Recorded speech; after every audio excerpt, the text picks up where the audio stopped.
Shalom, my brothers. I truly pray all is well with you and your families. As I was scrolling through social media recently, I came across this post. It was a young woman just looking into the camera, making these calm but knowing expressions, and at times a slight smirk like she understood men. However, she never said a word. The text on the video did all the talking, and it read, "Facts about men who treat their birthday like a normal day." Now, before I go any further, I want to say, Yah bless this young woman for trying to encourage good men. I don't question her heart. However, I do have to question the way some men responded to her post. On the surface, her caption sounded profound, but just beneath it was something dangerously shallow. And many men were diving headfirst into the 3-foot comment section of that pool. And I thought to myself, men are so longing to be heard by the women in their lives that they will agree with anything conveyed by a woman that feels like understanding, even if it's reinforcing their own brokenness. And this is what her caption read. "We're used to doing life alone. We're naturally low maintenance. Peace is our real celebration. We're used to creating our own joy. We pour into others more than they receive. We measure life in progress, not dates." My brothers, those aren't attributes of strength. Those are adaptations. That's what happens when a boy learns early, don't expect anything because nothing's coming. So he grows into a man who says, I don't want anything, not because I don't deserve it, but because you're going to let me down.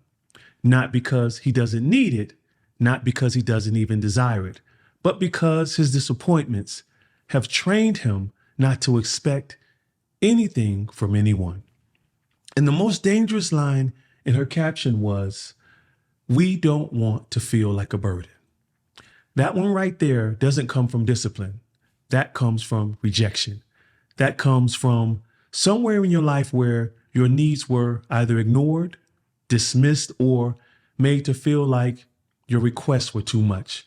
So now instead of healing that wound, you rename it. You call it peace. You call it stoicism. You call it strength. You call it self-sustaining. You call it being low maintenance. But sometimes it's just emotional shutdown with a good PR team. And I know this very well because I lived it. I remember one Father's Day, many years ago, actually, my family and I were in Traverse City, Michigan, a beautiful place, peaceful, very serene. My wife tells me to stay in a room and don't come out until she calls me. Now, I'm thinking, okay, what's going on? I know it's Father's Day and they're trying to plan something special for me. But inside of me, I didn't want to be celebrated. And then Nicole calls me out. And when I walked out, my brothers, into that living room, man, they had decorated it like a birthday celebration.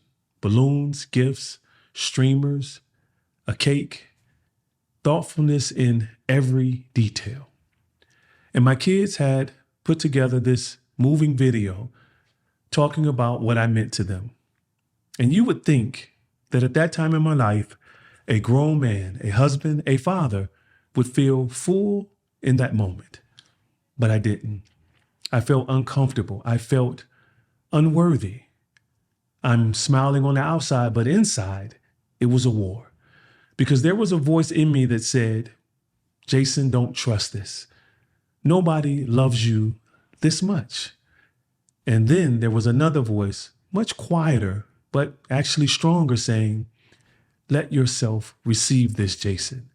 Your family loves you, and allow them to express that love to you. And in that moment, my brothers, it exposed something within me. Loving my family was never the hard part. Loving myself was. Because when you grow up without affirmation, you don't just miss it, you learn to reject it. So when it finally shows up, you don't know how to hold it or receive it. And that's what I saw in this post. Men proudly saying, I don't have time for anything that celebrates me. But I ask you, my brothers, why not? Is it because somewhere along the way, you stopped believing you were worth celebrating? Because a man who refuses to acknowledge his own life isn't always humble. Sometimes he's trained himself not to need affirmation, not to need acknowledgement, not to need celebration. So we learn to survive. We provide, we protect, we exist. But brother, survival is not the same as comprehensiveness. And until we deal with that, we'll keep agreeing with things that describe our wounds, and we'll call it wisdom. And that, my brothers, is a dangerous place to live. So here's what I want you to try.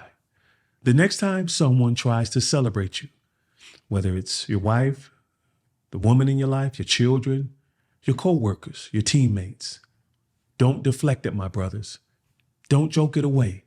Don't minimize it. Don't act like you don't desire it. I want you to sit in it, own it, because you truly deserve it. And yes, it's important to uproot what caused you to become who you are today. But in that process, start allowing yourself to heal and stop allowing the past disappointments to rob you of what you truly deserve today. As always, my brothers, I hope this message encouraged you. If you want to be notified when I upload a new video, click that subscribe button and turn on notifications.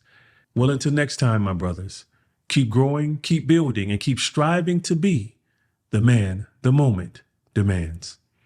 Shalom.